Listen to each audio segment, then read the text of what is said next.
Welcome to Relish Lifestyle. It's the second episode of our second series, and we're sat here in the drizzle or mizzle, whatever you want to call it. It's gone very grey, hasn't it?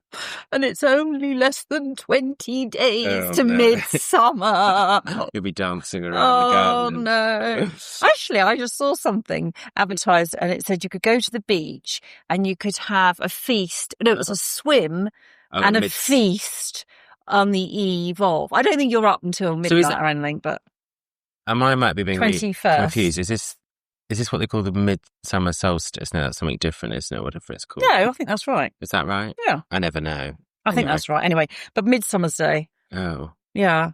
I've seen these things like you can go and do yoga on the beach on that day, or every day, I suppose you could do it, but I think it's supposed to be very good for you. That's only if the tide chakra or something. Down. We could float around doing that. What is it? Some people have this. Another thing I saw that you can do Pilates or yoga, and you're actually on a swimming pool, but on a floating. Well, that's like people do paddleboard yoga, which I'm not sure. You have to have very good balance. You paddleboard yoga. Yeah. Pilates. Yeah. I don't think that's for beginners. It won't be for me. No, sorry. So what have you been up to? Have you been... Didn't you flit up to town? Yes, I've been up to town. I went to London, to meet some very dear friends and had a really good fun day. And on the food front, we went to a beautiful Italian restaurant in the evening. Where was it? Which was a real treat. That was... in Knightsbridge, Sale Pepe. But what I wanted to talk about was I had, which I haven't had for a while, I had a salmon tartare starter, and it was absolutely delicious. Yeah. And it's just made me think about raw food. Well, ceviche is obviously slightly cooked. I know, but in its... Or, of course, sashimi, which, I've had some delicious ones, and particularly when I was in Hong Kong. I mean, even had sashimi prawns, but obviously it has, when you're eating sashimi or any raw food, it has to be, absolutely fresh and cut in the right ways. But it just made me think, I'd really, actually thinking about that, I got that wrong. I had tuna. What I've done is I then came home and I bought some salmon. To make tartare. Yeah. To make tartare. And I just want to give a shout out because I've done this recipe before and I'm going to do it again. Oh, you have? But Diana Henry does a great salmon and cucumber with miso dressing. Ooh, yeah. And that is just wonderful. A little bit of cucumber, bit of soy sauce, a few spring onions, a little bit of sesame seed. But I've cooked that as a starter for some friends and it's absolutely lovely. But you do dice it quite small. I like miso because it gives you that sort of like umami. Yes. Flavour. Yeah. Which I think is just really good, especially with an oily fish. Yes. Yeah. So it cuts through the fatty element. Yeah. No, it was really delicious. Anyway, sorry. It was Italian food. But also, Charlie, you're laughing and I'm going to laugh. I've just got to say this. Do you remember when you were little?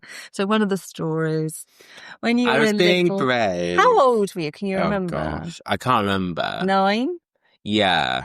And I think I was obviously sort of mid doing French at school and thought I could. It was when we were down in the south of France, I think one of our trips down there, and we stopped this place for lunch, and we got the menu, and I have to say, you were in that era when you were loving going to restaurants, and you just really were full of yourself, and you were adamant you were going to have the steak tartare. And I tried to explain what it was, but you were adamant, absolutely adamant, I'm going to have it. And I said, Charlie, it's raw chopped meat. I'm not sure you'll like it with a raw egg. No, Mum, I want it. And it came, and your face, I'll never forget to this day, your face, you looked at it. And of course, being a mother, sensibly, I'd ordered something that I thought you might like because it was the tartare that I wanted. Can I just say that I think I do remember trying it, though. So I didn't just sit there. No, you did. You did. I was trying to be brave. You were very brave. The chips were delicious. You did. Well, I think you swapped it for mine, and that was fine. I haven't made that. I just say I haven't made that mistake since. Because there is an element of that. Is that whole food envy thing, isn't it? When someone else gets something, you go, which actually we get around because there's two of us. We share Or we say, if it's like a set menu, like we've talked about before, so if there's 2 starters, we'd order both, as long as there's not one we'd absolutely not have. So we get to try it. But yeah, I do remember that. Yes. Actually, we've done that. I would say a word of advice, if you're treating yourself to a really, really high-end restaurant, which we have treated ourselves a few times because it is really worth trying, and you, particularly if it's a lunch, and as you say, you get the set menu, then we basically each of us just choose what the other one's not having. Had. Yeah, we have been called out once. The man said, you've just ordered the opposite to each other. And we were like, yeah, maybe. Might have done that accidentally on purpose. Exactly. But anyway, I haven't made that mistake since with tartare. We slightly digressed. I'm so sorry. Just going back to my London trip. So that finished it. No, and it was absolutely delicious. There's 2 things I wanted to talk about. One, on my way there during the day, I was making my way to Westminster, and I walked through an area of London, or a street of London I'd never gone down before, and it's called Strutton Ground. And it's got a little market. Oh, nice. And they're just... food? Or... Yeah, just absolutely... I think there were a few little odd shops that were like souvenir, not souvenirs, but, sort of lovely, gorgeous things. Not food. But it was all these lovely pop-ups. Oh, my God. And I went down this road. There were loads of people suddenly, because it was around about lunchtime. Oh, queuing. And there were all these... And it smelled divine. I remember that. And a lot of it was Moroccan and African food. But there was some other stuff. Because you remember, just quickly, wonderful. You remember when I worked in Holborn for a while? Oh, yes. Yeah, there's a leather lane. And obviously they've got a market there pretty much permanently. But they had these like pop-up sort of airstreams, the caravan airstreams, but like with different things in there, burgers, Slovakia, there was burritos, that kind of stuff. And like, especially on a Friday, that would be rammed for queuing. I know, and that is the great thing you do get in London. Yeah. And I know there's lots of them. But I thought Strutton Ground, first of all, really struck me because it's this tiny little cobbled street. I'd never been down there. And also it's a really odd name, like Strutton Ground. And I love that in London. You come across these places. Anyway, and then they're just this wonderful kind of hit. It really hit your senses with all the wonderful smells and things. Anyway, so there was that on the food scene. Then I had this wonderful tartare. That was the tuna one, which really made me want to think about that. And then I followed that, Charlie, by carbonara. Oh, yum. Now. Good carbonara. Very good carbonara. And as it should be, we know where this is going. Yeah, no cream. No. Which is really odd that you brought this up, because I randomly was watching, it was a Rick Stein, because he does some good travel logs. Obviously, I'm off to France in a couple of days. And this one, I think he's in Italy somewhere. And the man says to him, I don't mind how you cook it almost, just do not add cream. That's what the Italian says to him. Yeah. So what you've just said is no, it's absolutely true. And it's absolutely horrid when you go somewhere and it's swimming in liquid. Well, I think we've just got this, I don't know if it's just us and how we've sort of bastardized it as like British people, but it's a bit like bolognese as well. Like obviously, actually, bolognese is actually from Bologna, and it's not beef. It's little cut up Italian sausage. So if you ask for bolognese in Italy, you will get... Oh, yeah, but I'm just going to caveat that.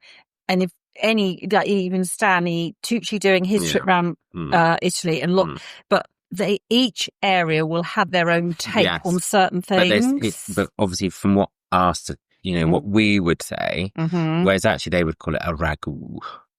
But yes, it is a ragu. You're absolutely right. And of course, a true ragu, when in some areas, what does it have? Chicken livers. And if you add chicken livers, which I have to say are really cheap to buy, but if you they are oddly cheap. But honest to goodness, it makes it so rich. Yeah. And that slow cooking and everything. I think it's that, like you just said about the miso in the salmon. It's like an element, it's like a level of flavour that just enhances. Yeah. The meat that's in there. I don't know also with the carbonara. So the one I ate this week was absolutely lovely, but it did come, when it first came, it looked like it had quite a lot of sauce. Oh, right. And I was a bit like, oh no, please. That's not it. but of course, what they use, a lot of them, is the water from the pasta. Yeah, you do. Which you add into the egg. Now, I quite like mine drier. Yeah. So it pretty much is your bacon and your eggs. And the egg clings to the spaghetti. And I do tweak it slightly because I do quite often like a bit of chopped up onion, which I cook with the bacon. Is that unusual? Yeah, no, it is. But you shouldn't really have that.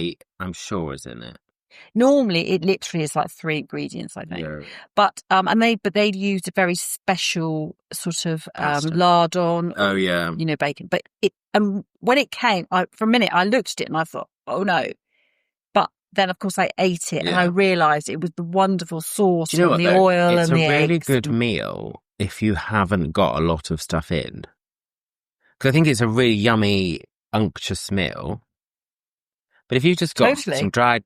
I mean, let's be honest. Yes, it's obviously lovely with spaghetti. Well, it's like eggs and bacon with pasta. But if you had, fusilli or a different type of pasta... Doesn't matter. But you just had some eggs and some bacon or some smoked...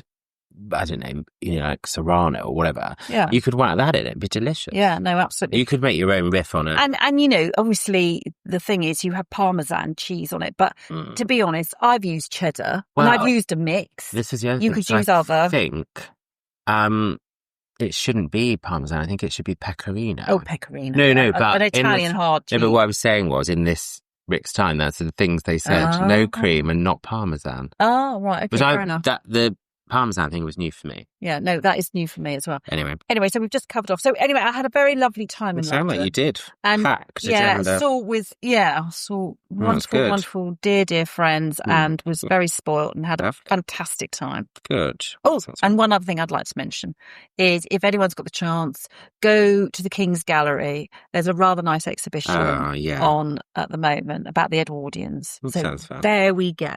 Good. Well, that sounds good. It's not be you travelling, Charlie.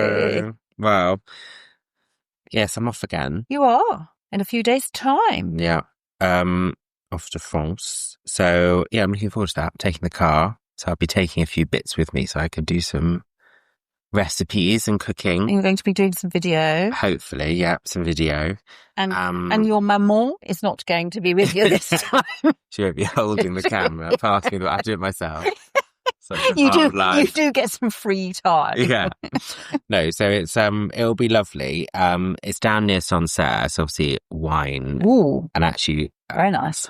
Branch out here. Probably my favourite French white is Sancerre. So I'm looking forward to that. I've already plotted. I've asked the Airbnb owner for market suggestions.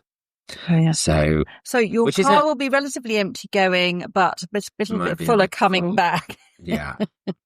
So yummy. So I'm looking forward to that. Yeah. So yeah, and so it's just getting some inspo. Have you booked any restaurants yet? Well, I've tried. There doesn't seem so. Obviously, here, I mean, everywhere you are, it varies.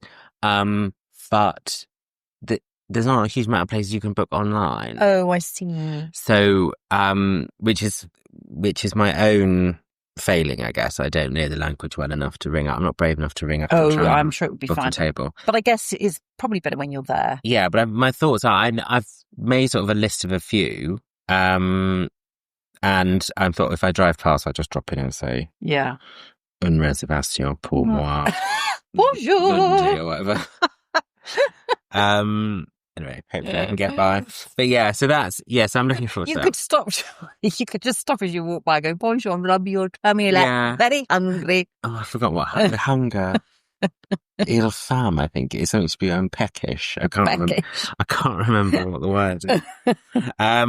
Anyway, so so we're looking forward to that. Yeah, no, I'm looking forward to your recipes and your finds. You had a moan on our last one. Yeah, I did. Easy peelers, right. This is not necessarily food related, but it's a mode about let's call it lifestyle. Okay. So I'm going on the Eurotunnel on the shuttle. It's now been rebranded. Actually, now you used to rock up. Well, book a ticket and you'd rock up. Mm-hmm. I didn't do the flexi one. It's ridiculously expensive. I mean, it's a bit like doing 50-minute flight first class. It's completely pointless. You're on the train for 35 minutes. Makes no difference where. What ticket? You just get a normal ticket. Yeah. So obviously I've got a normal ticket, and now before you used to turn up and the screen, because the booths when you drive in now are manned. They just wave you on normally. Yeah, well, this is what I was going to say. So last time I drove up and it said, "Oh, would you like to be on an earlier one?" Or no, there aren't. And you'd be like, "Okay, fine, I'll stick my reservation," or I'll go on an earlier one. Yeah.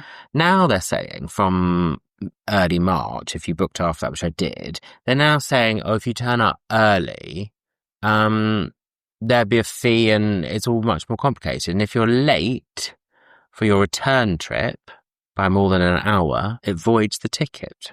So you have to buy another ticket." I don't think that's going... I think that will backfire on them because as far as customer service is concerned, it's terrible. I've obviously looked into it and obviously it's sort of small print-ish. Like you wouldn't know. Nothing on the website has changed. When you book, it doesn't really say. Have they actually told the people that are waving you off? I'm just...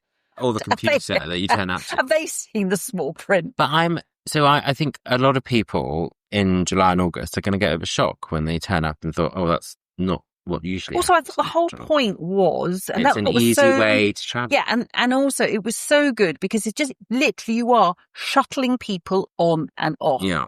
And they are going to be hit with a huge amount of, I think, complications when people turn up and then they've got loads of people who are there early. Yeah. Swanning around. What are they doing? But clogging up I find everything. it all like the wording is very complicated. I just think, if you're early, yes, we'll try and get you on an earlier one. Why is that? Why was that a problem? I don't know why. Whoever's in charge... you're clearing through the terminal. The other thing is whoever's in charge, why would you ever consider, when you give things to customers, okay? Yeah. Yes. But you never take anything away. Interesting. Well, it really, really... It's really funny. Highlights it to them. Really funny you brought this up. I was talking to my best friend about it. And it's about at the weekend. And it's about when you give something. And was slightly political, which I'm not going to get into on this. Because that's not not what our podcast's about. Relish Lifestyle. Well, it was more when someone gives you something. Yeah. Okay, I'm going to say it was the winter fuel allowance. Oh, yeah. Okay. It's very easy to give that. But now they've taken it away to a group of people that resonate, as in pensioners, farmers. Yeah. They always say if you've got a profession or you're someone like that, there's an emotional attachment to older people, which is rightly so. Yeah. But now they've taken something away, it's much more controversial. Cool. It's very easy to give things, tax breaks, money off here, have extra of that. The minute you then remove it, like Eurotunnel have done, you create animosity and you create just egginess. Bring it back to food. I just think the whole point about customer service, being nice to people is about giving, but don't really think about what you are doing. Don't over-promise, but don't take things away. Maybe you adapt things, but don't take things away. But I also think, it's a really, it's the busiest stretch of water in the world. I think I'm right in saying, I could be wrong actually there, but... You might be wrong there. But I think in terms of crossings... On an hourly basis, you think there's trains. So you've got the Eurotunnel, well, Le Shuttle now. You've got Eurostar trains going underneath, crossing. You've got P&O, Irish ferries, Brittany Ferry. Yeah. I mean, that's a lot of competition going back and forth. Yeah. Just across a very small stretch of water. Yeah. So I feel like it's an odd thing. Anyway, that's my rant. We did easy peelers last week. Le Shuttle, you're in trouble. What are we going to pick on next time? World's our oyster. Anyway. Well, we will look forward to hearing about your experience this time. Well, I don't know what the weather's going to be doing, but I'm quite glad. And we hope you don't get fined for arriving either too late or too early. Too early, yeah. Void my ticket. And how long you've got to keep circumnavigating. With all my Dijon mustard falling out of it. And banter. Nothing to see here off. Nothing to declare. Ching, ching. Anyway. And Charlie, I just wanted to say, because then when you get back, we'll do, we've been promising part 2 of France. Yes. Podcast. Well, we think, and you, the listeners, might disagree or you might agree. I feel like especially somewhere like France, we've done a lot of trips there over the last 30 plus years. And I think there's too much to squeeze into an podcast. Yeah, but it's quite nice that you if we keep it around your trip and where you are, because you do go to slightly different places. Yeah. So I think that's quite nice. You're not going to the usual places. I think we're not really talking about Marseille. No, and it's a really weird one when you look at yeah, again, not going to mention too many names, so I won't at all this time, but certain travel publications. And they say, oh, off the beaten track, or, you won't find any other Brits here. And I'm thinking, well, you've now put it in a national publication or newspaper. So suddenly everyone's going to flood there, aren't they? Because you've now announced that it's really quiet and empty. It's a sort of perverse. I find that odd. And I know nothing can stay a secret. It's like we were talking about Simos Beach on Elephanosis in Greece. Yes. And how you spotted there was some building work going on and all that kind of stuff. So nowhere is never going to be totally. And obviously you do need that influx of people because for a lot of people, that's how they survive. It's the economy. Yeah. But it feels odd when they go, oh, unspoilt France, go here. I'm thinking, well, now everyone's going to drive there, aren't they? So I've always tried to pick places that. I think the challenge is, Charlie, there is nowhere on earth that has not really been visited or been to or whatever. I always think it's a bit of a weird fact that the moon has been more explored than the bottom of the seas. Yes, but I think that is changing. I know, but it's an odd. Do you not think that's odd? Yeah. Yes, but I think it is. But anyway, well, that's aside. So that's us. So Charlie, France. But what were you cooking up last weekend? We did when it wasn't raining. No, when it wasn't raining. So again, going back to Greece a bit, but we did manage to fire up the old barbecue. So I did a video of it, but we did Slovakia. Which is out there, so you can see Charlie's video. Yeah, it's on TikTok and Instagram. But it's we did pork and chicken souvlaki, and then we did a halloumi salad. Well, we did cook the halloumi on the barbecue as well, and put that on a lovely salad. I think you did your famous crispy sauté potatoes, which I absolutely adore. And then we made some flatbreads, which are very simple flatbreads, bit of olive oil in the dough, but absolutely scrummy.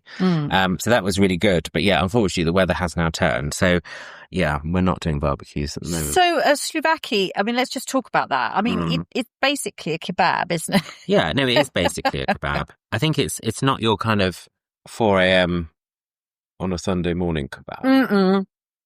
No. It's more of a.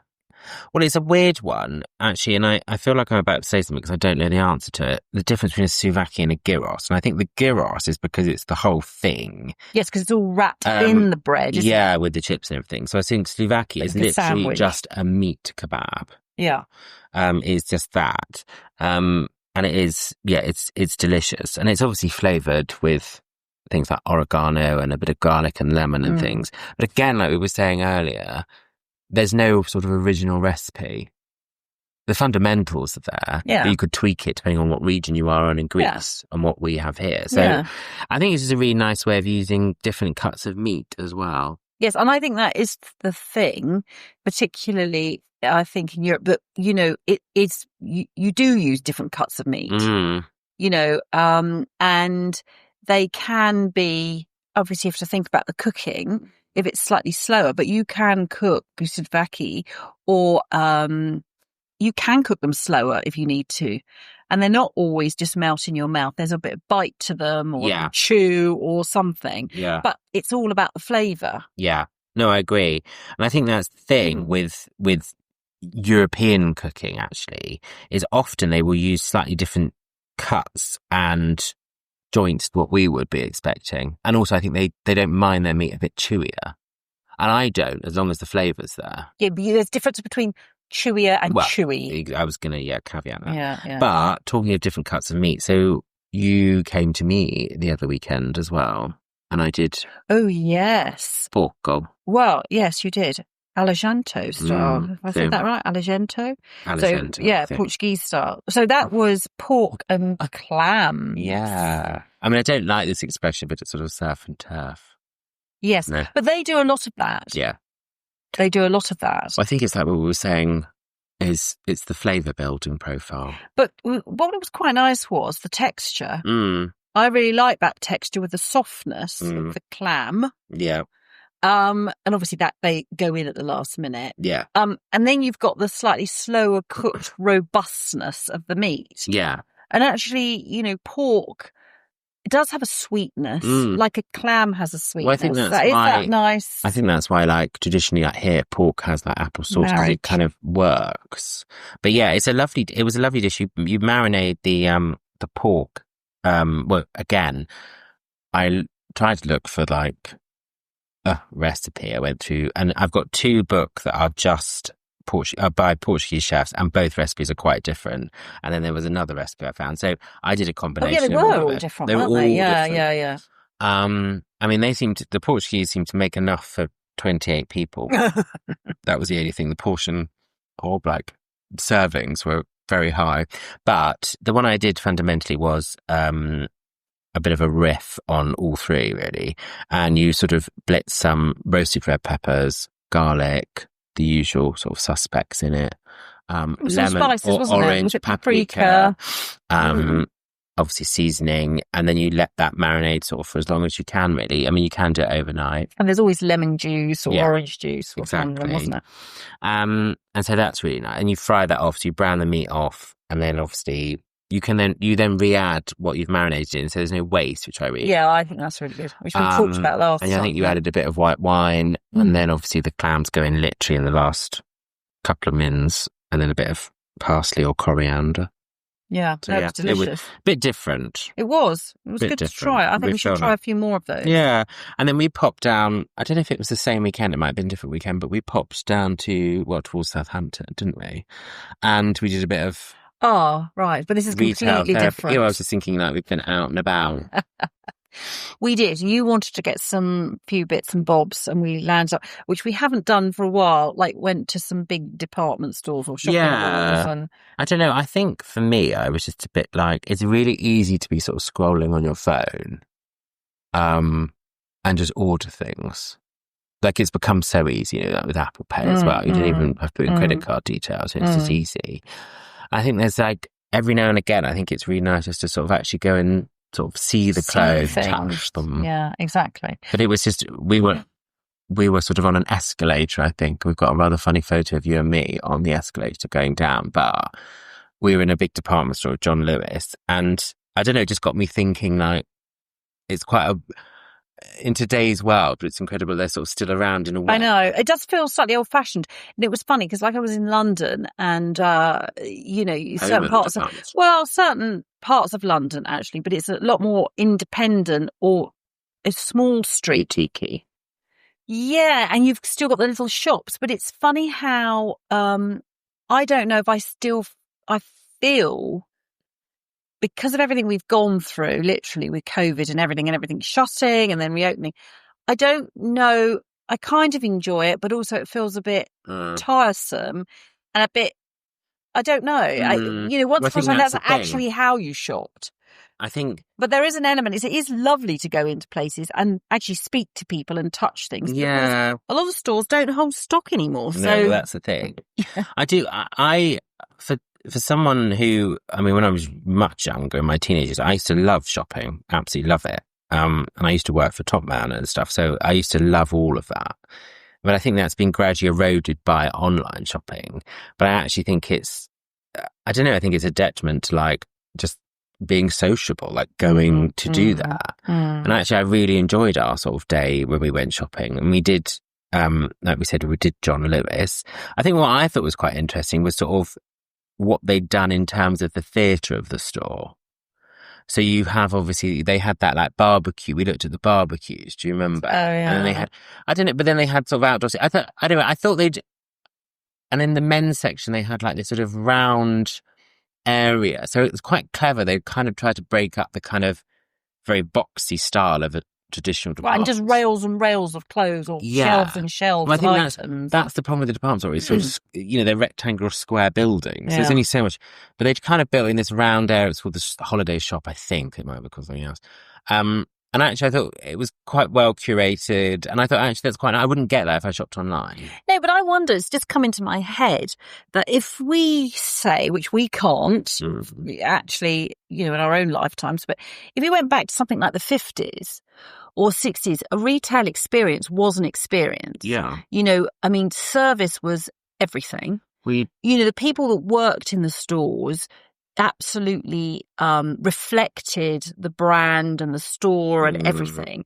And, I think consequently, a lot of if you were buying, say, a woman was buying an item of clothing, she would go in and there would be constantly little fashion shows with models showing the clothes off. So or someone to help you. It was very much, even if you went through a sort of the beauty element, people were but I mean, we laughed that women were hugely made up and all the rest of it, but there was an element that it brought it to life. The theatre. And I think that is what we need. You want people to really greet you and make you feel welcome. It's not about selling to you, but it's making you feel engaged. And I think for me, if I feel welcomed and having an engagement, that is then the propensity to buy. Well, because you will linger longer. That's what I mean. In the store. Whereas if you go somewhere and it's all like in your face or intimidating, we've all gone into those shops where there's 8 people to serve you and you're the only one in there. It all feels a bit strange.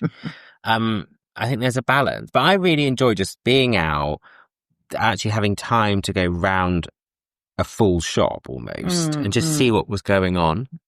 I really enjoyed it. And then we went to a very large Marks and Spencer's, which I have looked this up, is technically a department store as well. The big ones are. Yeah. So it's just quite interesting that actually in Britain we do have chains like John Lewis and M&S who are, profitable. They're doing okay. Well, hopefully M&S. Yeah. But, a lot of other parts of the world as well, I don't have necessarily that sort of national chain. I mean, I know Galeries Lafayette in France. Yeah, I think there's some American. Yeah, but not necessarily Bloomingdale's. Yeah, but what I mean is like M&S is sort of on every high street in Britain. Anyway, I just think it's quite an interesting debate. But also you have the other end, which I think, again, talking about the theatre of a department store, places like Selfridges and Fortnum's. I mean, people go in their droves. Well, let's just... Yeah. First of all, they're in London. Yeah. They are magnets for the holiday or the sightseers. Yeah. They want to set foot in somewhere like that. I think Selfridges over the years have done quite well. They really did change about 20 years ago, and they made it much more experiential. That you went in and you experienced something, and there was activity and all that kind of stuff. And Fortnum's, of course, have spent millions and millions and millions on refurbishment. So actually, you should go further up the store. But it has its heritage, but the service is fantastic. That's what I was going to say. Look at the branding. When you go in, I mean, okay, the ground floor is normally absolutely heaving. I mean, you just want to avoid it. But then they do beautiful teas. Everything they do, it matches your expectation. Yeah. But what's quite interesting though is I was thinking even in my lifetime, like we used to go up to London and we would go to like Dickens and Jones. That's a long time ago. Yeah, but they were huge buildings that are now, I think it's now, part of it's now Whole Foods on Cannon High Street. But it's just quite interesting that where there's been that shift. And actually, when I looked at the amount of what they call defunct department store chains in Britain, there's like a huge list. Oh, yeah. But ones I'd never heard of. But I was thinking back, going to Southampton, we used to go over quite a lot from the Isle of Wight to Southampton. And do you remember Tyrrell and Green? Oh, yeah. Was obviously John Lewis, but they all had their own names. They were sort of slightly franchised. When I was really young, we went up there, and I'm sure it was like still silver service in the restaurant. Yeah. Whereas now it's like grab a tray and do your own. Well, sadly, I think the cost of all those things. No, I know, but yeah, in some ways it's quite sad. We've lost. No, I agree. I'm not saying I need someone with 2 spoons trying to serve me a new potato. But I think that's what I meant. If we went back to the 50s or 60s, you had to work very hard. The service and the brand was all about the service. And so you enjoyed it. You came out with your beautiful packaged goods. It's all that kind of stuff.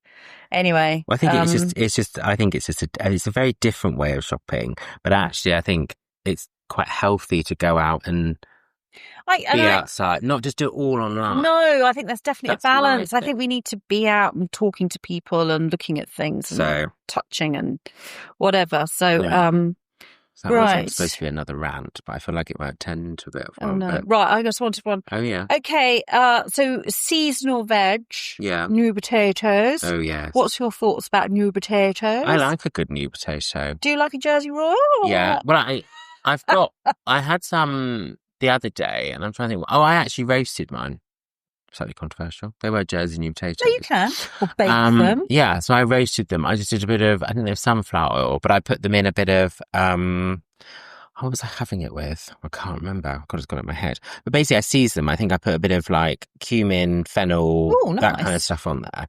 And I kind of I just put them in. I didn't parboil them or anything. Just chop them in half. Yeah, so like a baked potato. But they were absolutely scrummy. And they went crispy. Oh, nice. Which is really nice. Oh, I like the spicing though. Yeah. The herbage. Just a bit of flavour. Because otherwise you sort of go down that slightly barbecue route where it's just boiled and a bit of butter on them. Which is nothing wrong with that. No. At all. No. I think that's yummy. Yes. But sometimes it's nice just to Well, I was going to say that. So sometimes, you can think of things like potato salad. Yes. But actually, you can really zhuzh that up. So, and I would say you don't always need mayonnaise.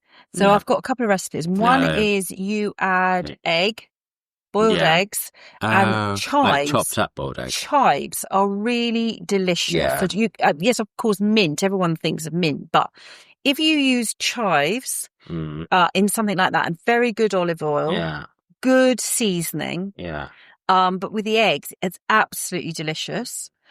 Or you can just not have the egg and just have literally boiled potatoes, but use olive oil. Don't use butter. Yeah, no. A good olive oil, It's like green so olive keep oil. it something different. But I was going to say, Charlie, one of the ones I quite like are, I know they've got the Jersey Royals, are the Anya ones. So they're slightly pink. And they can be elongated. Knobbly. Yeah. But they've got a really lovely, slightly nutty. flavour. I like them. Yeah. But anyway, I was just thinking about new potatoes because we talked about potatoes and they came under the easy peelers. We get a lot of white potatoes, but some of the new ones, actually, they keep the variety. Yeah, you're right, actually. Whereas the bigger potatoes, like, it just says white or red potato. Or something. That's what I hate. But, but the new ones coming out, there's Charlottes and stuff like that. So yeah, I'm sure I've seen another one. Oh God, I can't remember my brain. But yeah, no, there's a lot of new potatoes. I know, I've caught you out on that one. Well, no, I was just thinking one I've seen recently, but I can't remember what it was. But I didn't. Actually, the only potato I wasn't so sure about is the purple potato, which I know will have a name, and it's got to escape me as well. Well, there are 5,000 potato varieties. Well, remember me saying that last time? Yeah. Yes. So. Lots of them. I'm not a massive. I don't know what it adds. No, and I actually, do you know what? I have eaten those, and they are very pappy. Yeah. They really are dry, floury. Yeah, that's what I mean. Yeah, pappy. Which it's not very nice. Yeah, which I think you need. It's a some of them are a bit more mouthfeel. waxy. It's an odd. Yeah, it's just an odd. I can't get on board with them. But then I'm not. I have to say I'm not a huge sweet potato fan. No, I'm not a huge sweet potato fan. I would eat it, but I would prefer just a potato. Yeah, I'm not always sure what sweet potato brings, apart from the fact it's sweet, which I don't overly like sweet things. No, neither of us. Yeah. Anyway, random. Oh God, another. Anyway, so there was slightly random. Let's end on a positive note. I hate this. I hate that. So on the last thing I wanted to ask you, so the fact you're going to France anyway. Yeah. But so when you go to a restaurant. In France or just generally? We could be just generally. Right. But starter? Oh, yeah. And main? Yeah. Starter, main and dessert? Yeah. Or pudding, as I like to say. Yeah. Or main and pudding? Tricky one. I think it really depends on the menu. Oh, yes, good answer, Charlie. It's a weird one. I have done this in France where you have the menu du jour and you only get obviously two choices, which is brilliant, or sometimes only the choice of the day, which is fine. But what I think they do quite well is the starter will be meat or fish, and then you have a main that's starter or fish or possibly vegetarian or vegetables, and then two choices of pudding. And I quite like that because it sort of balances it out. I think if I had 3 courses, I do quite like the fact of having like fish, then meat, then a pudding. But I don't know, sometimes I have to say, more recently when we've been out, I would say almost sometimes the pudding has been the least exciting course. Yeah. I was thinking, having obviously been in London and eating out, what I find is I wouldn't go necessarily for the pudding. But if you're right, it does depend on what's on the menu. But what's great is when there's other people there. And you can have a bit of that. Well, we share. Yeah. So I think a lot of people do that. Like, I'm very happy with something that, because it's a treat. I wouldn't normally have a pudding myself. I think it just depends what the pudding, if it's very exciting. Yeah. I think when we went to Noble Rot, we had I thought it was like a frangipane, but I had like a frangipane and marmalade. I had a chocolate moussey type thing. It was really good, but it felt right to have it. Oh, it did. But do you know what? Noble Rots, as you bringing them up, their food and their menus and their food is delicious. And also really reasonable. Yeah. If you do the lunch, it's absolutely fantastic. And it is, meal of the day or menu of the day or whatever. But can I just say this? The portions are reasonable. As in, what I mean is, they're not too big. You had that lovely... You can have that. Do you remember you had the fish in the parchment? Yeah. Like Provençal. You had to cut papillote. Papillote. Delicious. On papillote. The other thing I was going to mention was obviously we don't do it so much here, but in France, obviously, au fromage is a course. So you can have au fromage. So they often do 3-course set menus. But I would rather have a bit of cheese. Yeah, that's what I'm saying. So you can, on some I've been looking at before obviously going down on Saturday, I've been obviously doing my research. And sometimes it will say, an au dessert or au fromage. And so I don't know. I think it would depend on how I was feeling. Yeah. And also, Mood. I have to say, in France, you won't get cold cheese. No. That's going to be that's another thing we should talk about at some point. And I think we did talk about cheese. Well, we can talk about it before, on France part 2. Yeah, on France part 2. Let's do that on cheese. Yes, I'm just making a note. I think we have done something on cheese before. We will double check so we're not repeating ourselves. Fromage. Very difficult not to repeat ourselves. Fromage. We don't want that. Anyway, so we will pick up France part 2 when I get back, which will be good. Sure, I have some tales to tell. Yes. I'll be cooking up a few different things myself. Good. And then we've just been brainstorming what our next tasting session is going to be. So look out. We're either going to do burgers, possibly. Very on season for the barbecue. Crisps. We've looked at crisps, maybe. We're both a fan of a bit of a nibble of a crisp. Yes, but there's a lot of gourmet brands out there. Yeah, so we thought we might do that. But yes, I'm looking forward to coming back with a boot of...